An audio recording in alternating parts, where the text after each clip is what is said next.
When we were kids, a few dollars felt like a treasure. We'd save up for weeks or even months just to buy our favorite toys. But for rich and famous kids, pocket money is a whole different game. They don't need to wait long to start saving for their dream purchases. Let's dive into the lavish lives of some of the wealthiest children on the planet and see what their world of luxury looks like. Jamie Johnson, born rich. Jamie Johnson's life has been a world apart from the everyday grind most people experience. From the moment he was born, he was destined for a life of luxury and privilege, with no need to worry about working for a living. Instead of clocking in hours at a job, Jamie took a different path into the limelight. He ventured into filmmaking.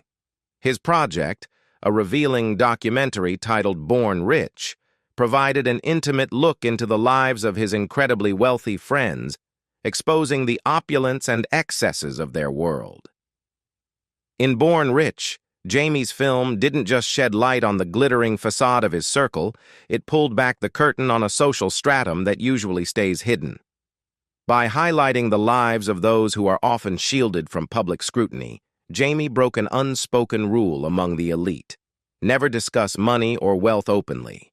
His film was a bold move that rattled the high society, who were not pleased with this breach of etiquette. The reaction was palpable, with the elite turning their backs on him, unable to tolerate the intrusion into their carefully guarded world. Reflecting on his 21st birthday, Jamie expected it to be the pinnacle of celebration. He envisioned a night filled with champagne, stunning guests, and a life that seemed to be at its peak. But in reality, that night was just the beginning of an even grander future. At the stroke of midnight, Jamie was set to inherit a fortune that eclipsed what most people could ever hope to accumulate in a lifetime. His share in Johnson & Johnson, a company his family founded over a century ago, was valued in the millions. Each Band-Aid purchased added to his already immense wealth, making his inheritance grow even more substantial. When Jamie contemplated the wealth he was about to inherit, it was a stark realization. He hadn't earned it through hard work or personal achievement. Instead, he was simply the beneficiary of a long-standing family legacy. Jamie Johnson's immense wealth has always been a source of internal conflict for him. Despite his privileged status, he found himself deeply unsettled by the very riches that had been handed down to him. This discomfort drove him to take a bold step that would both challenge and expose the world he inhabited. He decided to turn a camera on his circle of ultra-wealthy friends, the same friends who, like him, had never known the struggle of earning their own way. His documentary, Born Rich, was more than just a film. It was an attempt to reconcile his own feelings of discomfort with his inheritance and to question the norms of his social class. In Born Rich, Jamie revealed the staggering amounts of wealth involved, estimating that his family's fortune alone was worth at least $20 billion, a figure that likely only scratches the surface of the true value. He recounts a vivid childhood memory when his mother took him to Grand Central Station and showed him the lavish surroundings. Standing on the 68th floor of a luxurious building, his mother told him, "This is yours."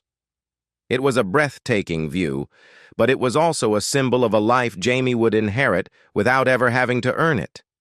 Jamie's decision to document his peers' lives was met with a storm of reactions. His film stirred up significant nervousness and anxiety among those he portrayed. Many in the upper echelons of society were uncomfortable with the exposure of their private worlds and felt that Jamie had breached an unspoken code of silence about wealth. This discomfort manifested in harsh criticisms and public encounters where people questioned his motives and actions. Jamie candidly admits his reluctance to discuss his personal experiences and feelings about his wealth. His discomfort with the whole process was palpable, and he expresses a deep aversion to being put in a position where he must talk about his privilege or defend his choices. Luke Will was one of Jamie Johnson's close friends, but his life of luxury came with its own set of complications. As the heir to a massive gaming fortune, Luke was no stranger to immense wealth and privilege. However, he would come to regret the decision to reveal just how deep this privilege ran. The realities of being absolutely stinking rich soon began to weigh heavily on him. He recalled with a touch of bitterness how easy it was to look down on others. "Someone pisses you off and I'm up at boarding school," he reflected, highlighting the detachment that wealth could create. Luke, like many of Jamie's friends, came from a background of immense financial power. He described the experience of growing up in wealth with a certain level of detachment and superiority. "This kid's from like some town in Connecticut, you know," he said, almost disdainfully. "I don't know. I can just say, I'm from New York. I can buy your family. Piss off." For Luke, such attitudes were a product of his environment.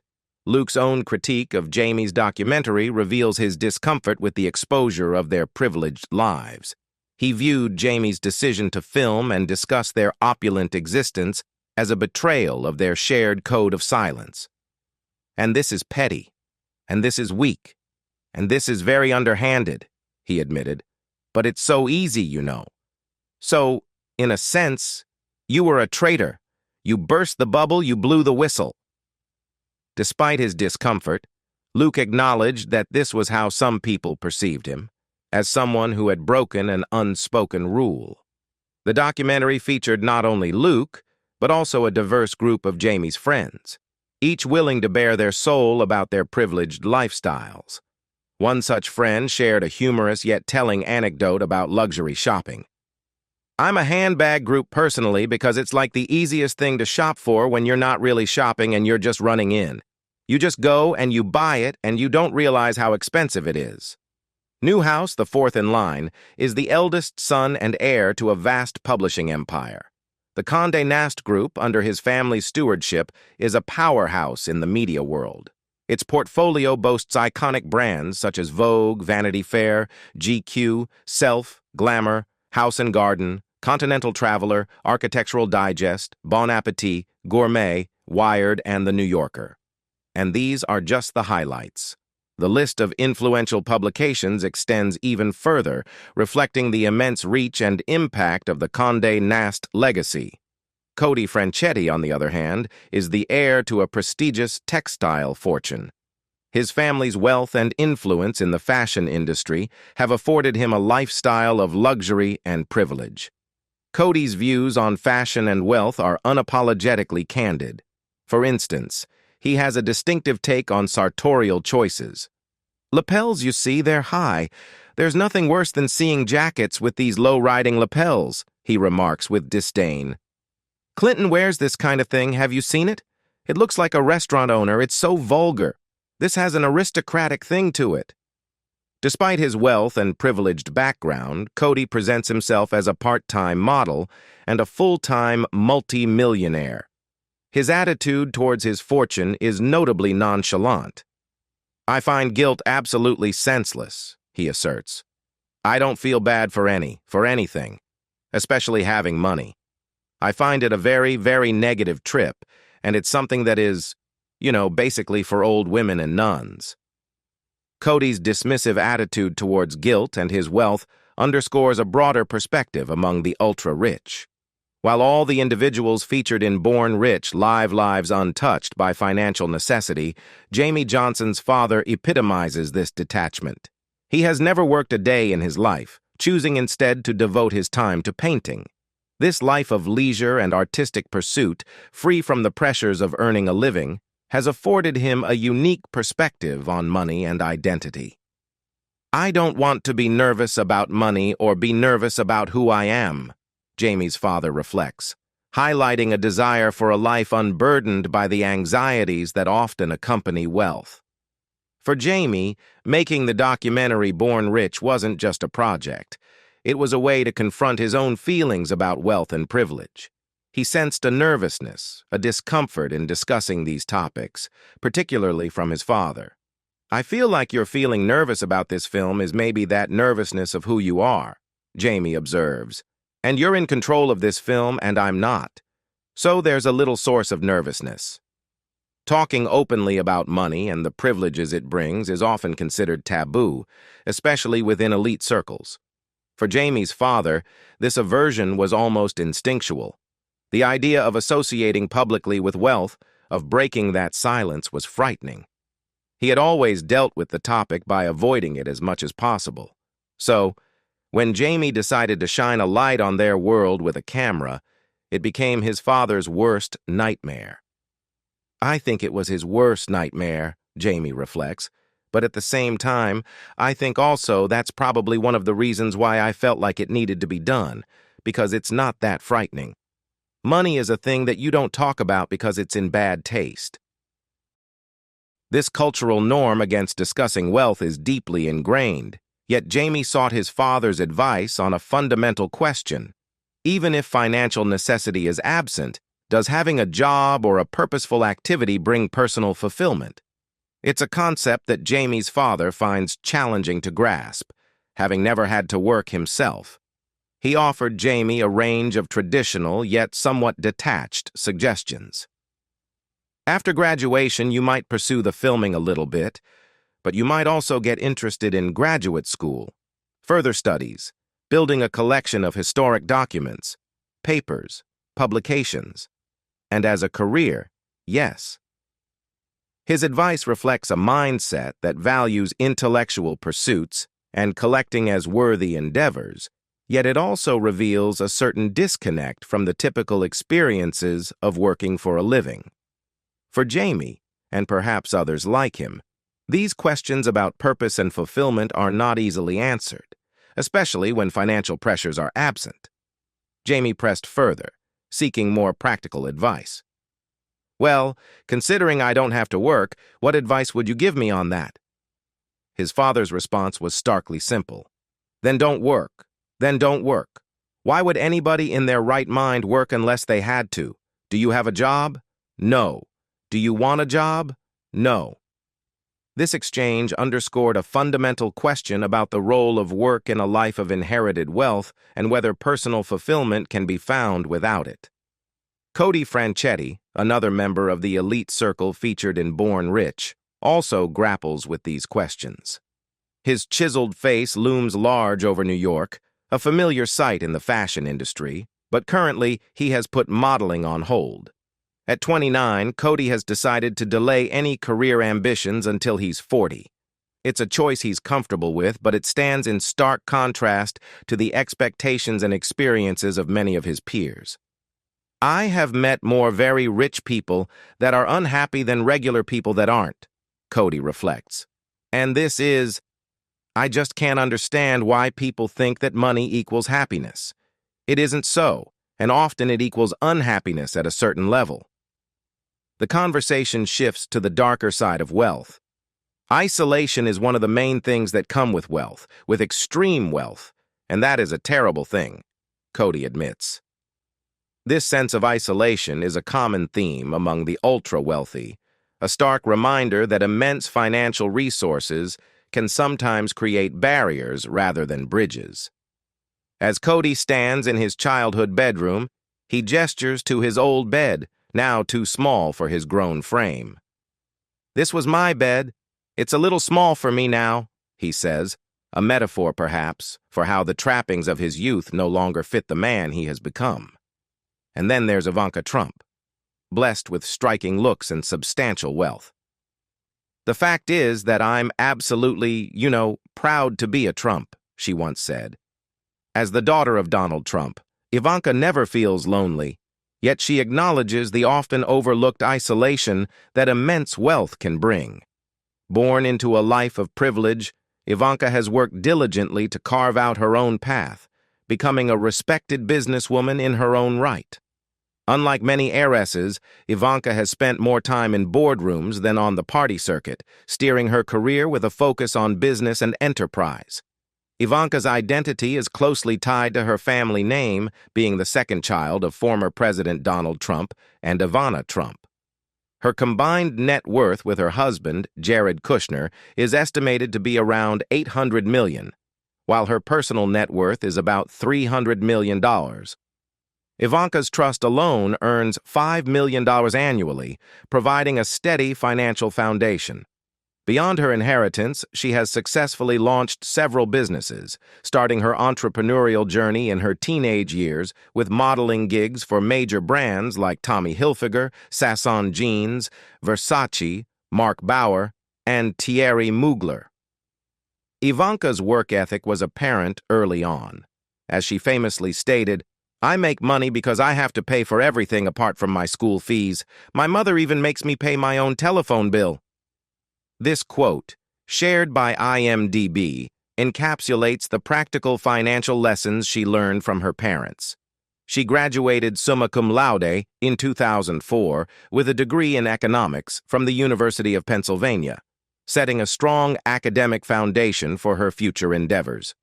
Her career trajectory includes a significant role at the Trump Organization, where she served as the Executive Vice President of Real Estate Development and Acquisitions.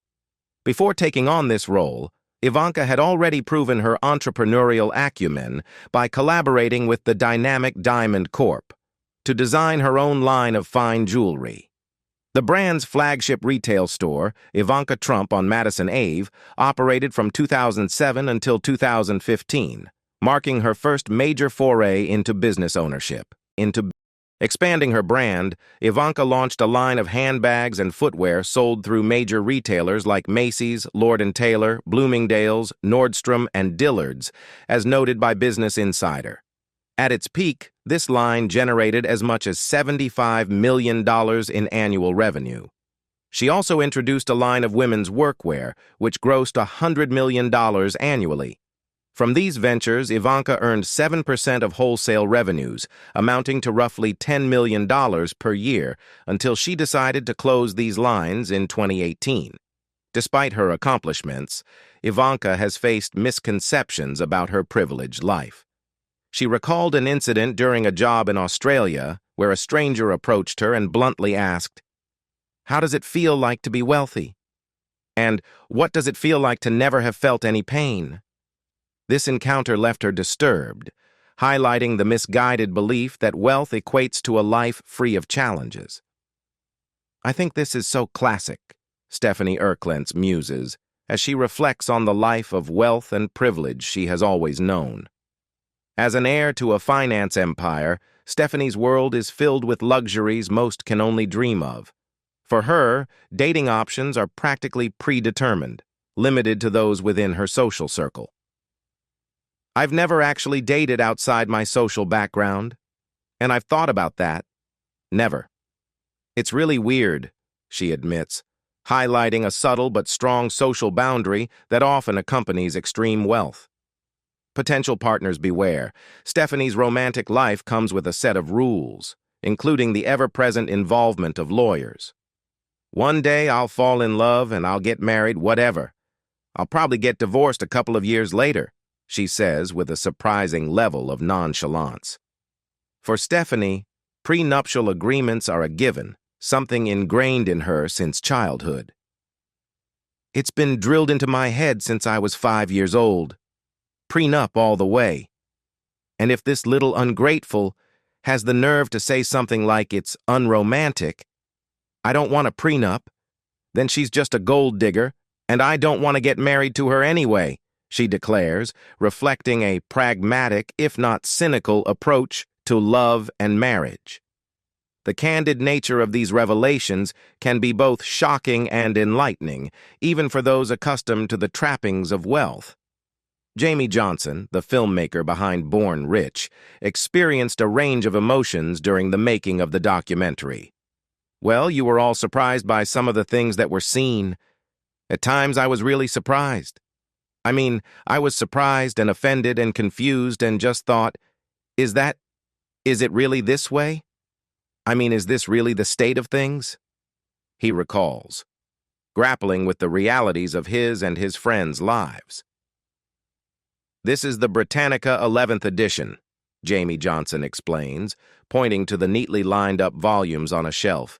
"It's in 33 volumes but thin, and it's the last edition that was written before it became, around 1911, before it got completely rewritten and became, for the masses." He pauses, reflecting on the shift in the encyclopedia's content and style over the years. I mean, now the Encyclopedia Britannica is, quite different. This anecdote about a rare collection illustrates Jamie's interest in the historical and the elite, perhaps a subtle metaphor for the exclusivity and change in the world of wealth. The journey of creating Born Rich wasn't without its challenges. During production, one of the documentary's subjects, Luke Wheel, took legal action to prevent the film from airing in America. Despite this setback, Luke's efforts ultimately failed, and Jamie's revealing documentary on the lives of wealthy young heirs eventually saw the light of day.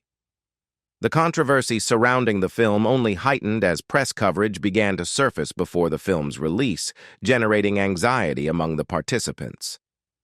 There was a huge sense of fear that built around the movie, Jamie recalls. Press started to come out before anyone had seen it, before the subjects in the film had seen it.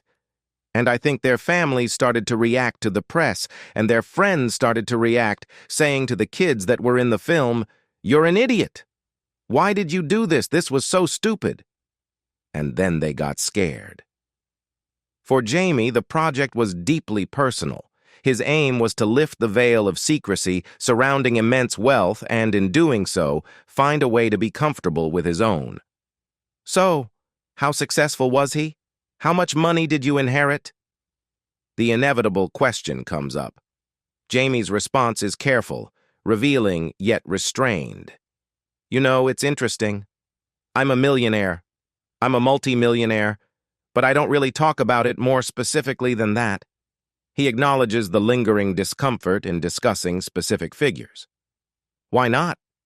The question is pressed. And there it is, the paradox at the heart of the film and Jamie's life.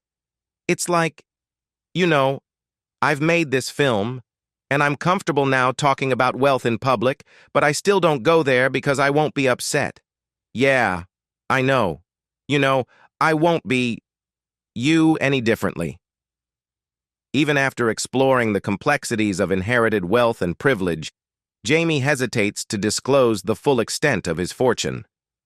So, to this day, you still can't say, "Well, actually, I've got, 400 million in the bank," or "I can have access to $1 billion if I want." You can't utter those kinds of words. Jamie's response is candid. "I can't. I've had the benefit of being rich all my life, and I'll never want for material things. But after working on this movie, I've discovered that what you inherit may not be as valuable as..." His sentence trails off, leaving room for contemplation. Jamie's journey through Born Rich reveals a nuanced understanding of wealth's impact, not just the material benefits, but the psychological and social complexities that come with it. The film exposes a world where money is both a privilege and a burden, where the line between public perception and private reality blurs, and where the true value of life cannot always be measured in dollars. When you hear the term rich kid, you might think of someone born with a silver spoon in their mouth, an heir to a fortune. While that may be true in many cases, some of the richest kids in the world are also busy making their own piles of wealth.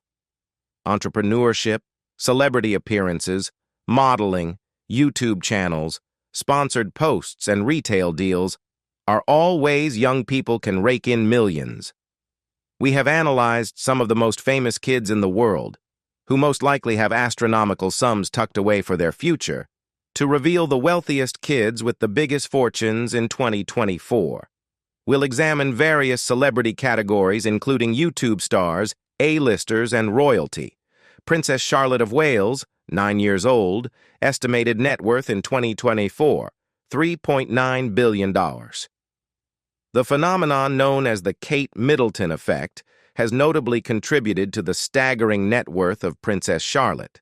At just 9 years old, Charlotte stands as the wealthiest royal grandchild and is recognized as the richest child in the world, with an estimated net worth of $3.9 billion, $5 billion. The Kate Middleton effect describes the phenomenon where items worn by the Duchess of Cambridge quickly sell out after she is seen wearing them. This effect has had a profound impact on the fashion industry, particularly for British brands. The Duchess's sartorial choices often lead to a surge in demand, with items flying off the shelves soon after she is photographed in them. This trend has not only boosted sales, but also enhanced the visibility and appeal of British fashion, contributing upwards of $1 billion annually to the industry. According to research from Brand Finance, Kate Middleton has been cited as the most powerful royal fashion influencer, with reports indicating that clothing items she wears increase desirability by 38% among American consumers. As a member of the affluent and influential British royal family, Princess Charlotte is poised to continue this legacy of influence. Her privileged status affords her access to substantial wealth, which includes not only inheritances and investments, but potentially future business ventures. As she grows older, it is anticipated that the Princess Charlotte effect will similarly take hold. Just as her mother has become a fashion icon, Charlotte's choices in attire are likely to become highly influential, especially as she transitions into her teenage and young adult years.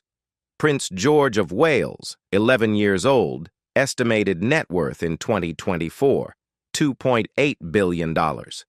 Charlotte's older brother, 11-year-old Prince George of Wales, stands as the second wealthiest child in the world, with an impressive net worth of $2.8 billion, $3.6 billion. As the second in line to the British throne, following his father, Prince William, George has a significant role ahead of him. Despite his royal status, George is often seen as a typical 11-year-old who enjoys sports and favors simple pleasures like spaghetti carbonara. However, his life is anything but ordinary, as he was born into immense wealth and privilege. On George's 5th birthday, he received a remarkable gift from his grandfather, King Charles III. The king reportedly presented him with an $18,000 present. Additionally, he was granted a royal title, a significant milestone in his young life, especially when considering that this title will carry substantial importance when Prince William ascends to the throne. Despite still having a few more years of schooling ahead of him, Prince George's wealth generation has already begun. Upon his birth, he inherited 133,000 acres of land spread across 23 counties in the UK. This vast expanse of property not only underscores his substantial financial portfolio, but also signifies the historical and cultural heritage embedded in his future responsibilities. As George continues to grow, he is expected to generate significant revenue for the royal family, further solidifying his position as a key figure in the monarchy's future. When your parents are among the most renowned musicians of the 21st century, you're not just likely to prosper, you're practically destined for greatness. Such is the case for these celebrity children, who are set to inherit not only their parents' talent, but also their immense fortunes. Riza Athelstan Mayers, 2-year-old, estimated net worth in 2024, $943.5 million. After months of speculation and secrecy, Rihanna surprised fans by revealing her pregnancy in a stunning photo shoot, showcasing her bare baby bump. The world was further intrigued when, a year after his birth, the name of Rihanna and A$AP Rocky's son was finally disclosed: Riza Athelstan Mayers. The couple has been notably protective of their son's privacy, a sentiment Rihanna expressed particularly after unauthorized photos of Riza were leaked to the press. At just 2-year-old, Riza has already amassed an impressive net worth of $943.5 million, $1.2 billion. This substantial fortune is largely attributed to his mother's financial success. Rihanna, with a net worth of $1.4 billion, has built a thriving empire through her Fenty Beauty line and Savage X Fenty lingerie brand, making her a billionaire and a major influence in the beauty and fashion industries. Additionally, Riza's father, A$AP Rocky, contributes to this wealth. Known for his successful rap career and influence in fashion, A$AP Rocky has a net worth of $20 million. Together, Their combined wealth is approximately $1.5 billion, ensuring that their son can have virtually anything he desires. The family expanded in August 2023 with the birth of their second child, son Riot Rose Mayers. Although Riot Rose is only 1 year old and doesn't yet have a net worth, he is already gaining attention due to his high-profile parents, Blue Ivy Carter. Similar, Blue Ivy Carter, the oldest daughter of Beyoncé and Jay-Z, ranks as one of the wealthiest celebrity offspring with a net worth of $567.9 million, $720 million. Born into the limelight, Blue Ivy was dubbed the most famous baby in the world by Time magazine just 2 days after her birth in 2012. Now 12 years old, she has already begun carving out her own niche in the entertainment world, notably becoming the youngest ever winner at the NAACP Image Awards for her collaboration on the song Brown Skin Girl. With both parents being musical powerhouses, Blue Ivy's future in the industry looks incredibly promising. Stormi Webster. Meanwhile, Stormi Webster, the 6-year-old daughter of Kylie Jenner and rapper Travis Scott, boasts an impressive net worth of $449.6 million, $570 million. Stormi's influence and popularity were cemented from the moment she was born. When Kylie shared the first photo of her newborn daughter on Instagram, it shattered records, amassing over 13 million likes and becoming the most liked photo on the platform at that time. Despite her young age, Stormi has already been a significant part of her mother's business ventures, including her appearances in campaigns for Kylie Cosmetics, which has contributed significantly to their family's wealth. As the firstborn of Kylie Jenner, one of the youngest self-made billionaires, and Travis Scott, a successful artist and entrepreneur, Stormi's future looks just as bright and affluent. Northwest, $375 million. At just 11 years old, Northwest, the eldest child of Kim Kardashian and Kanye West, boasts an impressive net worth that's already setting her apart. North's wealth primarily stems from trust assets and strategic investments made on her behalf, but it's her burgeoning personal brand that is expected to significantly amplify her net worth in the future. Kim Kardashian has been proactive in securing North's place in the spotlight by trademarking her name for various sectors, including entertainment, toys, advertising, and cosmetics. In addition to these business ventures, North is also making her mark in the entertainment world. She recently added film credits to her name as a voice actress for the 2023 film Paw Patrol: The Mighty Movie. This role not only showcases her early involvement in the industry, but also underscores the potential for further opportunities as she grows. Vlad and Nicki, $130 million. $30 million. The richest child stars on YouTube are American brothers Vladislav and Nikita Vashketov, who run the wildly popular channel Vlad and Nicki. Though their parents manage the channel, Vlad and Nikita are undeniably the stars, captivating audiences with their engaging content that includes exciting challenges and adventures tailored for kids. Despite their young age, the Vashketov brothers have amassed a staggering net worth of $102.2 million, $130 million. This impressive figure is bolstered by their dynamic online presence and strategic business moves. Recently, Vlad and Nikita signed a lucrative deal with an Australian licensing agency, which is expected to further enhance their earnings by generating additional revenue through new content creations and licensing opportunities. In 2019, the Vashketov brothers were among the highest-paid YouTubers on a per-video basis, earning an estimated $244,168, $312,000 per video. This earning power placed them ahead of other top YouTubers, such as Anastasia Radzinskaya, who was earning around $202,000, $258,000 per video at that time.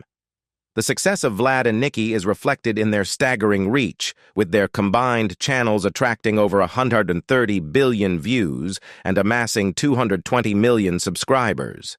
Their continued growth and substantial earnings underscore the immense influence and profitability of top-tier YouTube content for children. Ryan Kaji, $100 million. Ryan Kaji, a 12-year-old YouTube sensation from Texas, ranks second among the wealthiest young stars with a remarkable net worth of $78.3 million, $100 million. Ryan is the face of the hugely successful channel Ryan's World, which he launched in 2015 alongside his family, including his mother, father, and twin sisters. Ryan's World has become a global phenomenon, boasting over 36 million subscribers and amassing more than 56 billion views. The channel's content, which primarily features toy reviews, educational videos, and family adventures, has captured the imagination of millions of children worldwide. Ryan is not only one of the highest-paid YouTube influencers globally, but also a savvy young entrepreneur. His family has capitalized on his popularity by licensing his name and likeness to over 5,000 products under the Ryan's World brand. These include a wide array of merchandise such as toys, action figures, and even bedroom decor, further boosting his net worth. In 2021, Ryan's World was recognized with a nomination in the Kids and Family category at the Streamy Awards, highlighting its significant impact and popularity in the digital space. The Kaji family reportedly earns more than $28 million, $36 million annually, solidifying Ryan's position as a major player in the world of online entertainment. Given his ongoing success and the expanding reach of his brand, Ryan Kaji's influence and wealth are set to grow well into his future. As we delve into the world of the wealthiest children, from the opulent lives of royal heirs to the astonishing success of young YouTube stars, it's clear that these kids are not only heirs to vast fortunes, but also trendsetters in their own right. Their lives offer a glimpse into a realm of luxury and influence that most can only dream of. We'd love to hear your thoughts. Which of these young stars do you find the most fascinating and why? Share your comments below, and don't forget to like and subscribe for more content.